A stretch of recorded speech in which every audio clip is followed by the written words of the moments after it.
The Game Creator, a history of STOS on the Atari ST. If you were a teen, preteen, or even a curious adult with an 8-bit computer in the 80s, you most likely started your journey as a computer enthusiast by playing with the basic language included with your computer.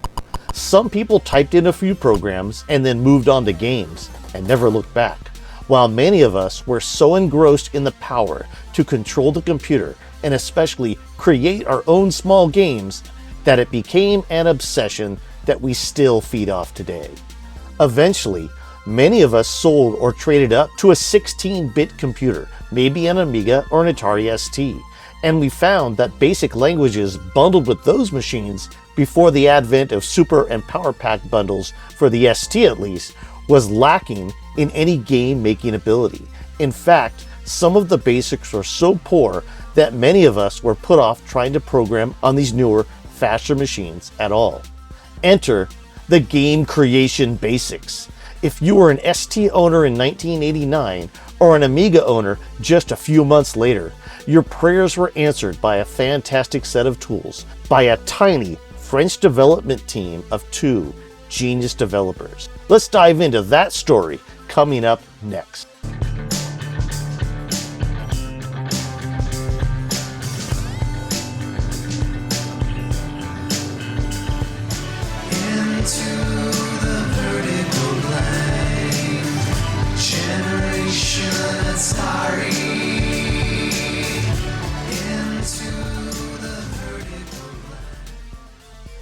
Introduction: the Atari ST and the rise of STOS. The mid-1980s heralded a new era in personal computing, marked by the emergence of 16-bit machines. Among these, the Atari ST quickly carved out a significant niche. Often referred to as the Jackintosh due to its gem-based graphical user interface, the Atari ST presented a compelling alternative to its contemporaries, offering powerful capabilities at a competitive price point. Its initial market reception was robust, with over 50,000 units sold within the first 6 months, across both sides of the Atlantic. A success that played a crucial role in revitalizing Atari's fortunes. The machine's inherent versatility, stemming from its high-performance specifications, allowed it to thrive in diverse applications, from professional music production, leveraging its MIDI capabilities, to desktop publishing. Within this fertile computing landscape, STOS, the Game Creator, emerged as a pivotal programming language, specifically tailored for the Atari ST. It was a dialect of the widely recognized BASIC, beginner's all-purpose symbolic instruction code, but with a distinct focus, empowering users to develop games and multimedia applications. Truly, what set STOS apart and contributed to its widespread adoption is its unique appeal to amateur and aspiring developers. The language provided a powerful set of high-level commands for graphics and sound, allowing creators to craft sophisticated applications with minimal or no prerequisite knowledge of the ST's intricate internal architecture or low-level languages such as assembly. This accessibility meant that even complex interactive experiences could be written in just a few simple lines of code. With dedication and a little extra polish, developers could achieve results approaching near commercial quality releases. This design philosophy effectively lowered the barrier to entry for game creation on the Atari ST, at least for novice and some professional developers. Unlike the steep learning curves associated with assembly language or C, STOS allowed individuals with fundamental programming understanding to quickly translate their creative visions into playable software. This accessibility was instrumental in cultivating a vibrant bedroom coder culture where hobbyists could develop and readily share their creations, thereby democratizing game development and expanding its reach beyond traditional professional studios. Part 2: the genesis and evolution of STOS. STOS Basic was the brainchild of JOX, a development team composed of Francois Lyonnais and Konstantin Soteropoulos. The software was initially brought to market by Mandarin Software, a company that later rebranded as Europress. Francois Lyonnais, in an interview with the Retro Hour podcast, disclosed that the very concept for STOS stemmed from his initial aversion to the ST's GEM operating system, which he found unappealing upon first encounter. This personal dissatisfaction fueled his desire to create more intuitive and accessible tools for game development on the ST platform. The original blueprint for STOS envisioned two core components: a DOS system designed to supersede GEM, a responsibility overseen by Suratopoulos, and a basic interpreter, which fell under Lyonnais' purview. Given Francois' singular focus on game creation, the interpreter naturally evolved into a comprehensive game development engine. Its primary objective was to simplify complex programming tasks, enabling aspiring developers to concentrate on game logic and design rather than grappling with low-level system intricacies. Key versions of STOS and features. The journey of STOS began with its initial release in France, followed by the introduction of version 2.3 in the United Kingdom in late 1988. This UK release was a comprehensive package, providing developers with the wealth of tools. It included numerous utilities and accessories specifically designed for editing sprites and music, components vital for game creation. Crucially, version 3.2 also bundled with the complete source code of 3 full games: Orbit, Zoltaire, and Bullet Train, serving as valuable educational resources for burgeoning programmers. A significant leap in STOS's capabilities came with the release of the STOS compiler, bundled with version 2.4. Initially, STOS functioned as a basic interpreter, executing code line by line. The compiler transformed this, allowing users to convert their STOS programs into incredibly fast machine code. This compilation process dramatically improved the execution speed, offering performance comparable to languages like C and GFA Basic, while retaining the ease of use characteristic with STOS Basic. The compiler was designed for interactive use, enabling direct compilation, execution, and testing of programs within the STOS environment. Furthermore, compilation reduced the final size of program, reducing programs to sometimes 50% of their uncompiled versions. A key advantage for developers was that compilation also served to protect their intellectual property, as the resulting executable code was impossible to translate back to the original STOS basic source code. This enhancement in speed and protection was a crucial development in elevating STOS from a purely hobbyist interpreter to a tool capable of producing more polished, distributable, and even some commercially viable software. Subsequent updates addressed compatibility with newer Atari ST hardware. Versions 2.5 and 2.6 were released to ensure STOS functioned correctly on STE machines running 1.06 and 1.62 respectively.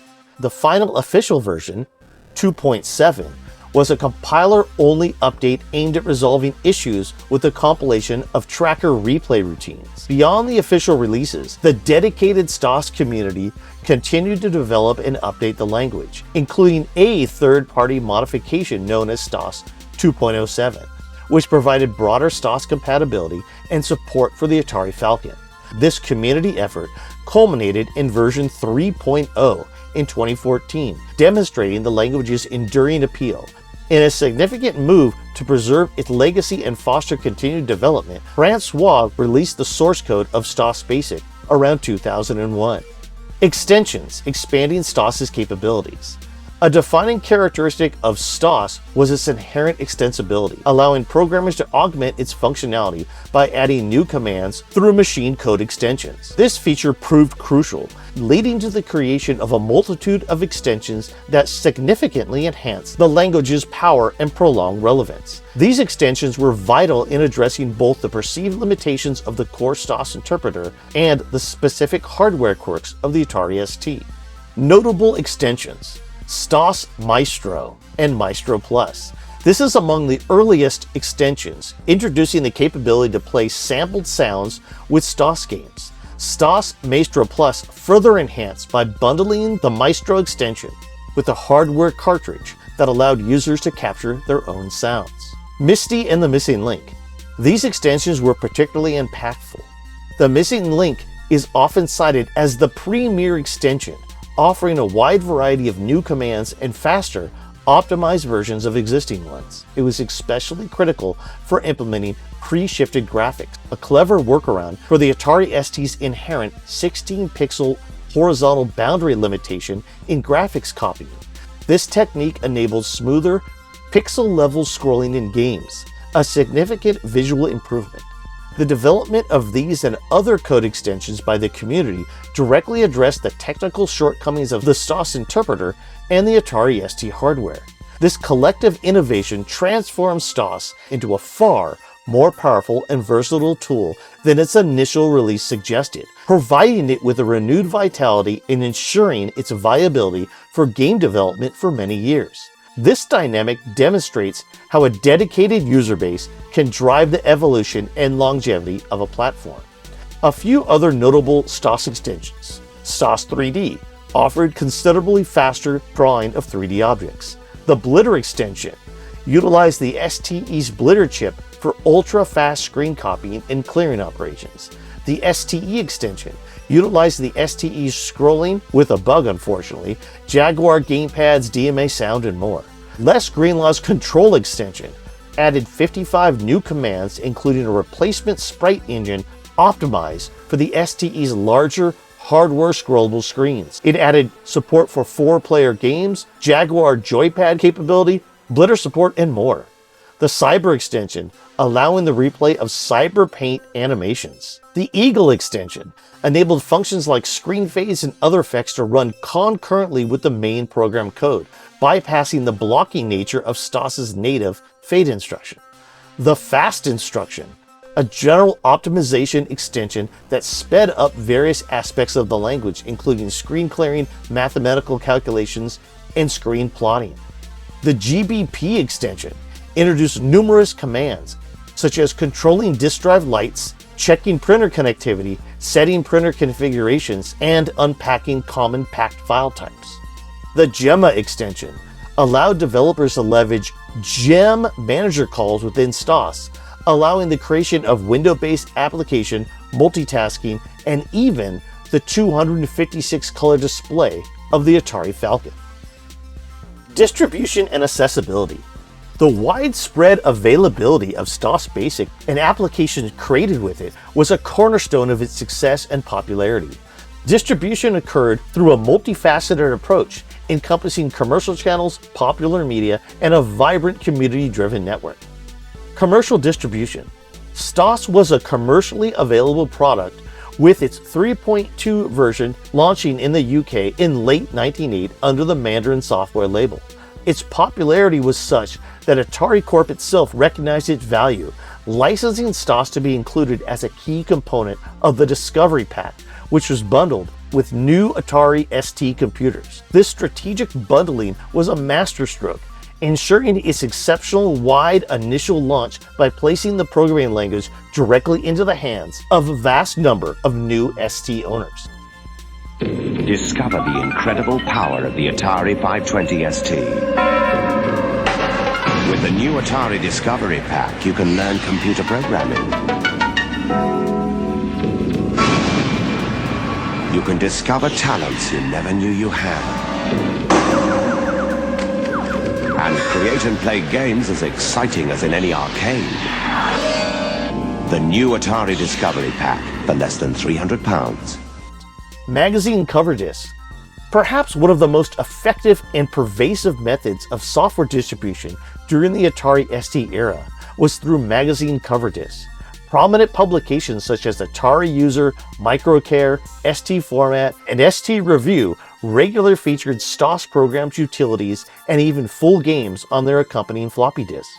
Andrew Oakley, a notable STOS developer, observed that this method of distribution, reaching a readership of approximately 30,000 per issue, likely exposed his creations to a broader audience than many commercially boxed games that struggled in the lower echelons of the ST charts. The rise of digital distribution, public domain, freeware, shareware, and licenseware. The Atari ST era, particularly for STOS developers, represented a golden age for alternative software distribution models, fostering a dynamic and experimental ecosystem. Public domain and freeware. Many developers, including Andrew Oakley, chose to release their STOS creations into the public domain, or as freeware. This approach was favored for its simplicity, as it saves hassle managing the whole thing and gets your work distributed more quickly, said Andrew.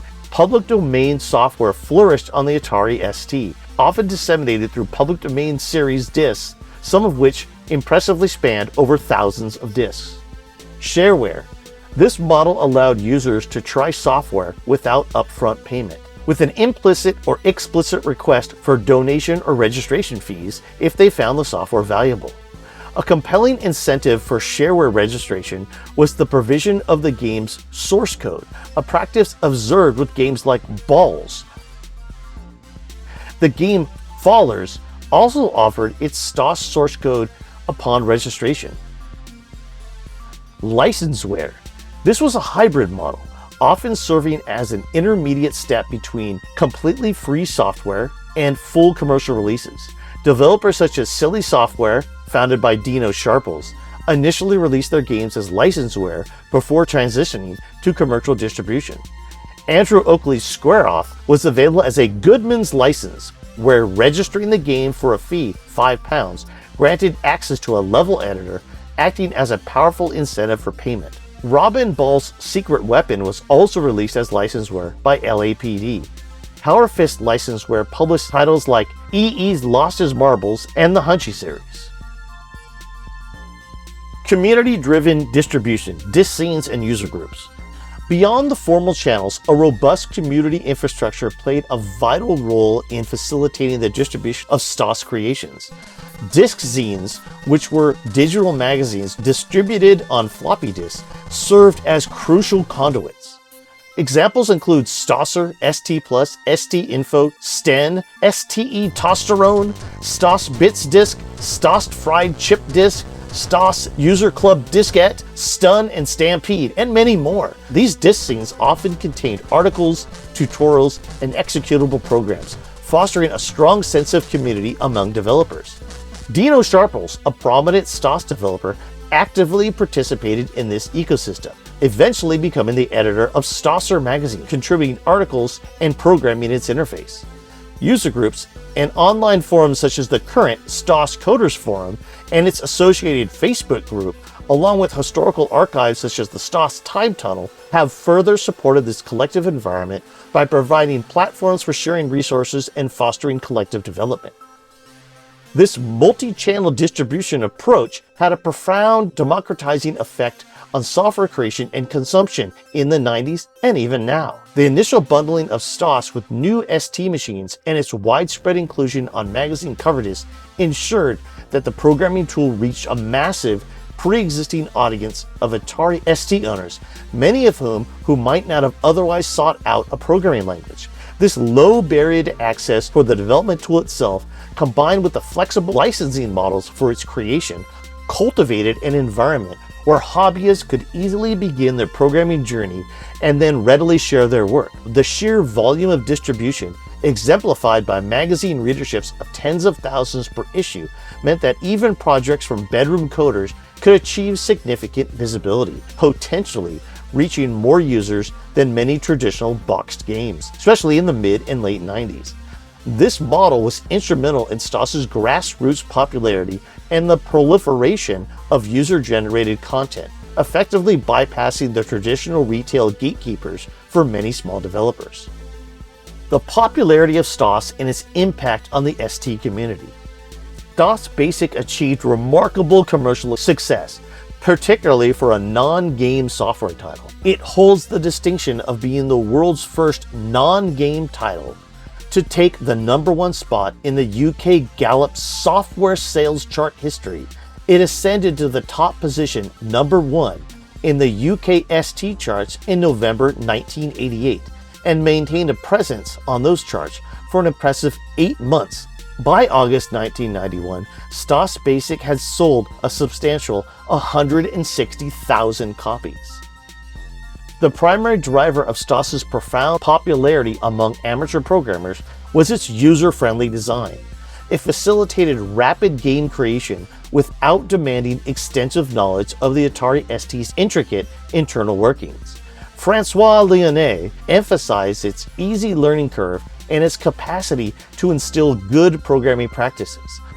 In an interview at Atari Legend, Dino Sharples says this: he was drawn to STOS by its promise of enabling commercial quality games without the need for assembly language.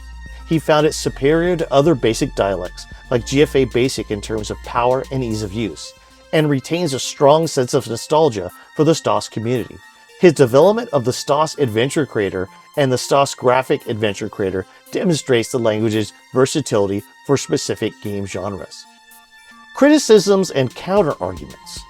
Despite its widespread popularity, STOS was not without its detractors. A common criticism leveled against it was its perceived slowness, particularly when developers intensely utilized non-high-level commands. Furthermore, it was criticized for not inherently promoting structured programming practices. This led to a perception that STOS was too slow and just for people making low-quality games, a sentiment that has been compared to modern game engines accessible to amateurs.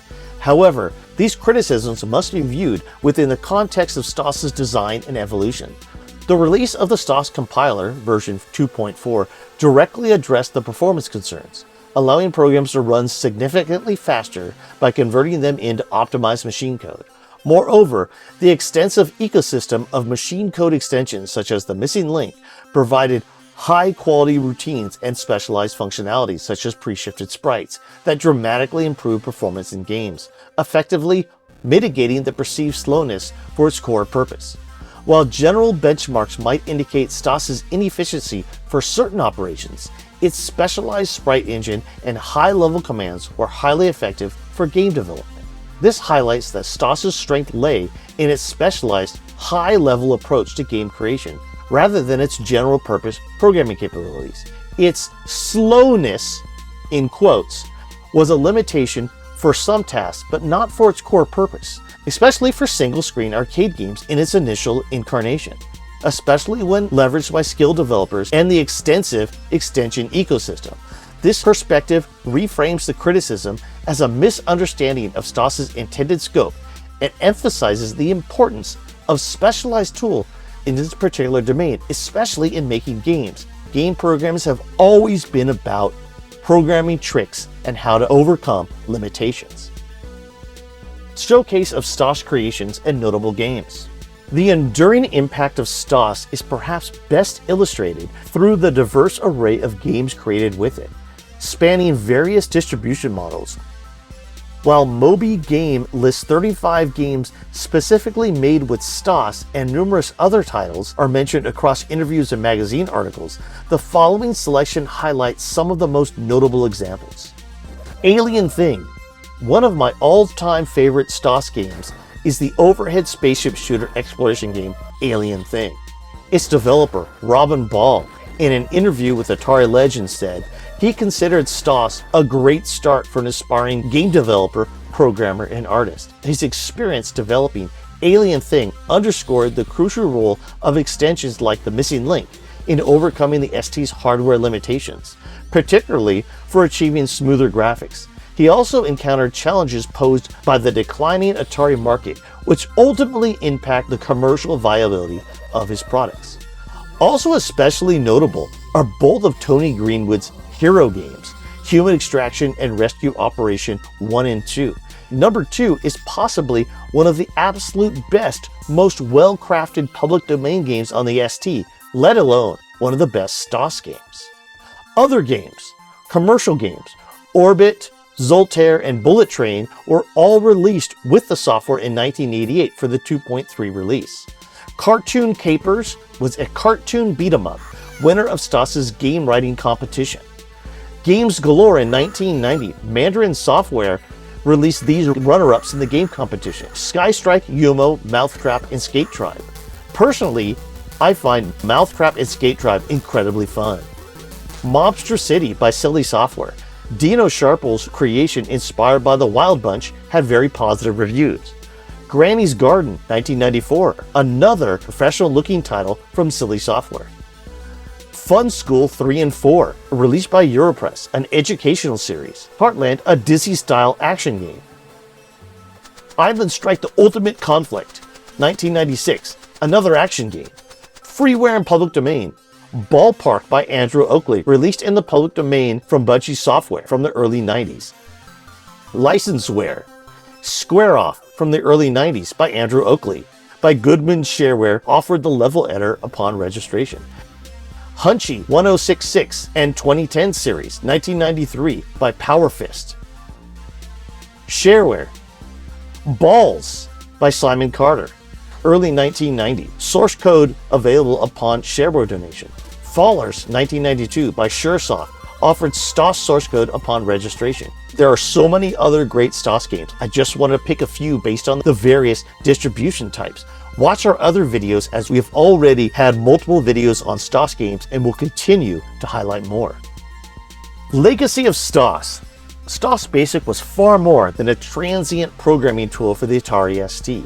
It established foundational principles for accessible game creation that continue to resonate in modern software development. Its direct successor, AMOS Basic for the Amiga, built on STOS's high-level approach, incorporating more commands and embracing structured programming paradigms. This lineage continued with Francois Léonet's subsequent venture, Click Team, which further evolved the philosophy of simplified game development through the Click series, Click and Play, the Games Factory, Multimedia Fusion. These tools marked a significant shift away from traditional coding, favoring a primarily mouse-driven visual interface. This progression demonstrates a consistent drive to make game creation increasingly accessible by abstracting away complex programming, a vision that finds its contemporary expression in AOZ Studio, which aims to replace STOS at AMOS and leverages JavaScript for web-based development. The expressed desire of veteran developers like Dino Sharples to return to programming with AOZ Studio underscores the continuity and enduring appeal of this development philosophy. STOS holds a cherished place in retro computing history, fondly remembered by the generation of enthusiasts and hobbyists who embraced it, and its profound ability to empower individuals to create their own games, coupled with a robust community support and an adaptable nature, facilitated by extensions and, of course, the compiler. This rendered it a truly impactful programming language. The ongoing efforts by communities such as STOS Coders to preserve and keep the language alive, alongside the significant release of its source code and even new extensions, serve as powerful testaments to its lasting appeal and its historical significance as a gateway for countless aspiring game developers. STOS stands as a prime illustration of how accessible tools can ignite creativity and foster innovation within a dedicated user base, leaving an indelible mark on the landscape of home computer software. The true legacy of STOS extends beyond the specific games it produced. It lies in the countless aspiring developers it empowered and the path it paved for future innovations in democratizing game creation. STOS was a pioneering game creator tool that foreshadowed the modern era of game engines and visual development environments. Its success validated the market for accessible game development software and directly influenced subsequent tools that prioritize ease of use. Special thanks go to Francois Léonet for creating STOS, AMOS, Click Team, and more, and for his current efforts to make a platform, STAM, ST plus Amiga, by which STOS and AMOS games can be run in current web browsers.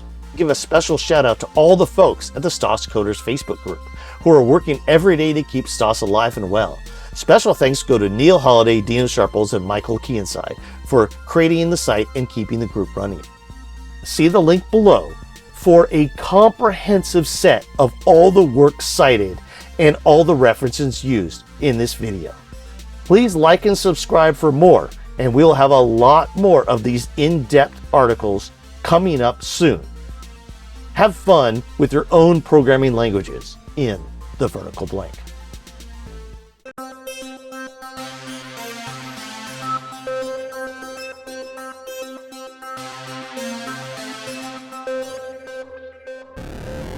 We were children of the Silicon Revolution, an X generation conscripted to fight the console and home computer wars. A product of an analog 70s childhood, we came of digital age in the 80s, believing we could affect the world 8 bits at a time. Armed with joysticks, full-stroke keyboards, jolt Coca-Cola, and MTV haircuts, we proceeded into the vertical blank. There, we stayed up late at night, devising incantations from D&D rulebooks and beginner's all-purpose symbolic instruction code. Video games were the match, and programming was the fuse, as the infinite possibilities of the digital world exploded into the internet age to come. We are Generation Atari. Into the vertical blank.